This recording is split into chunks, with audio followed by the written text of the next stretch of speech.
kinatokea. Kabla sijazungumza hili, naomba nizungumze hili moja kwanza la jaji wa mahakama kule Louisiana, Marekani. Amesema kuwa amekubali kuwa Mahmoud Khalili anaweza kufukuzwa kwenye nchi. Mnakumbuka Mahmoud Khalili ni yule mwanaharakati wa Kipalestina ambaye alikamatwa takriban karibu miezi miwili hivi sasa na utawala wa Trump kwa kile ambacho wanasema alihamasisha vurugu kwenye vyuo vikuu. Mwanaharakati aliyehamasisha vurugu kwenye vyuo vikuu vya Marekani, yani ule upinzani wa vita. Khalili anabeba kwa juu kwenye picha. Unajua kuna kitu kimoja kinachoonekana kwa juu kwenye picha, anaonekana Mahmoud al-Khalili, lakini chini kuna wengi waliochukuliwa nje ya Mahmoud. Amekuwa trended kwa sababu yeye ni maarufu na alijulikana sana kwa pointi zake na mazungumzo aliyokuwa akiyazungumza, ndio maana imekuwa story kubwa. Lakini chini ya hapa ni wengi sana ambao wamenani kwa hilo. Unaambiwa Marekani ya sasa sio ile ambayo zamani watu wanajisifu kuwa Marekani huru, unaweza kumkosoa rais, unaweza kufanya nini Marekani imerudi kwenye mfumo wa kidikteta full. Leo hii mtu pekee ambaye anaweza angalau kunyosha kidole na kusema kwa Marekani ni wale watu ambao hasa ni wa Marekani wenyewe ambao huwezi kununua. Lakini ukiwa na visa, green card, usithubutu, kwa sababu watakurudisha, watakuondoa. Sio yeye tu, kuna wanaharakati pia wa India wamerudishwa, walikuwepo wa Kashmir, walikuwepo wa Pakistan, walikuwepo wengi kutoka sehemu mbalimbali duniani ambao kwa kukosoa tu kile kinaitwa Israeli tayari unaondolewa. Hasa wanaharakati wengi sana wamekutana na hilo swala, kufutiwa, yani kuvuliwa hadhi. Mfano Mahmoud alikuwa na green card na mkewe ni Marekani, lakini ile green card imefutwa na anatakiwa arudishwe. Sasa shida imekuwa hapa mgongano wa kisheria kuwa watetezi wa Mahmoud na sheria wake wanapinga uamuzi wa mahakama ya Louisiana. Niliwaambieni kuhusu mahakama ya Louisiana, mnakumbuka ni wiki jana niliwaambia kuwa serikali ya Trump imefanya kusudi, kwa sababu huyu Khalil alipokamatwa, alikamatiwa New Jersey kule.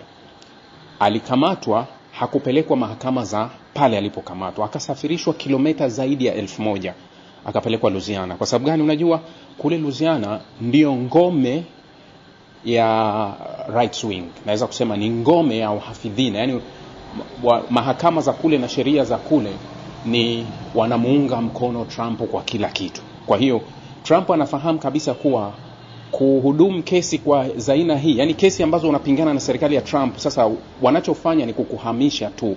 Hatutaki kukupeleka huku, tunakupeleka kule tunakojua majaji watatekeleza maagizo ya serikali.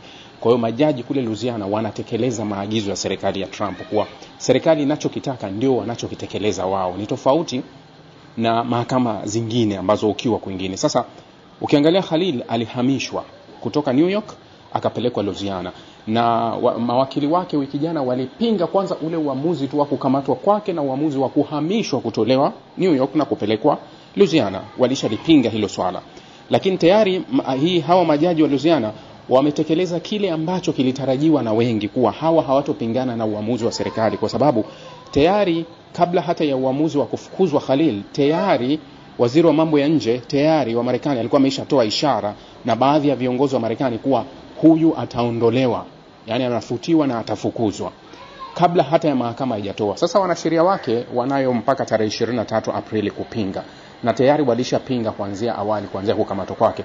Na hili wanasema kuwa hukumu imetolewa bila ushahidi wowote uliowasilishwa na serikali, kuwa yeye alichochea, alisababisha, alifanya nini. Wanasema tunataka ushahidi ambao unaonyesha wazi kuwa yeye Khalil alifanya hicho ambacho wanakizungumza. Ushahidi uje, sio maneno kama hivi sasa. Wanasema kuwa wanazungumza maneno bila ushahidi, na jaji anaenda kutoa hukumu bila ushahidi kwa sababu tu amechukua maneno. Hapo kuna mtifuano wa sheria. Mfano hivi wiki jana, wiki kama 2 zimepita, Marekani iliwarudisha, mnakumbuka wale wafungwa karibu 2000 kwa El Salvador, wakapelekwa kule, walipelekwa El Salvador, ambao walikuwa wengi wanasemekana ni kutoka kama Venezuela, wenye magenge ya uhalifu ya Latin America kule. So kuna mmoja ambaye aliingizwa kwenye hilo group la hao mateka, au hao wafungwa kurudishwa kule kupelekwa El Salvador, kwa sababu naib yule ambaye rais wa kule alikuwa amekubaliana na Trump atawaweka kwenye magereza yale magumu. Unajua hapo kuna drug dealer wa kutosha kule. Sasa magenge yenye silaha kubwa hasa kule Venezuela ni magenge yenye silaha, na rais wao Bukele ameapa kupambana na magenge, na anatajwa kuwa ni kama vile msumari. Huyu Nayib Bukele ni Mpalestina, niliwahi kuambia asili yake ni Mpalestina, ni wazazi wake walitoka Palestina na asili yake ni Palestina. Nayib Bukele ni Najib Bukele. Sasa mmoja wa waliopelekwa, familia yake ilikata rufaa pia Marekani kuwa huyu hausiki na hajawahi kujihusisha na genge hilo. Kwa nini amepelekwa huko? Kurudi mahakama ilivyochunguza na taarifa zake zilivyoletwa, ikaonekana ni kweli hausiki kwa namna yoyote na yale magenge. Ni kwa nini alisafirishwa kwenda kule? Kwa hiyo mahakama imeiagiza serikali ya Trump kuhakikisha haraka wanamrejesha Marekani. Kwa hiyo kuna mtifuano wa kisheria wakati majaji wa serikali ya Trump wanaendelea kupinga hilo swala, wanalazimisha kuwa ni walichokifanya uamuzi wao ulikuwa sahihi, sio kile ambacho kinaamuliwa hivi sasa.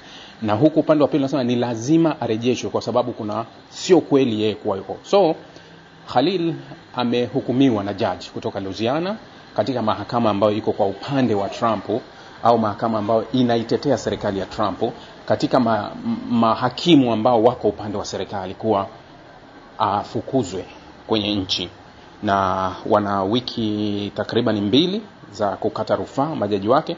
Wacha tuone hili linaenda kuishia wapi na lenyewe.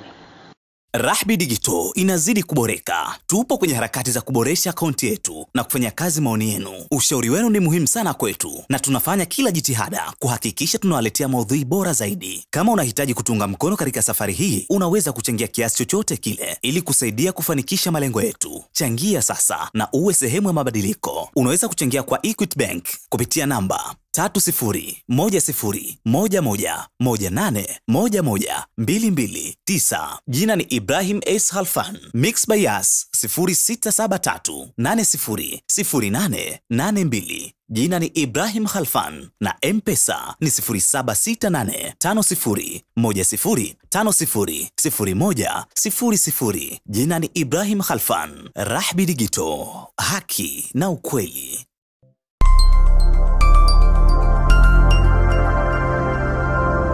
Rahby Digital, haki na ukweli.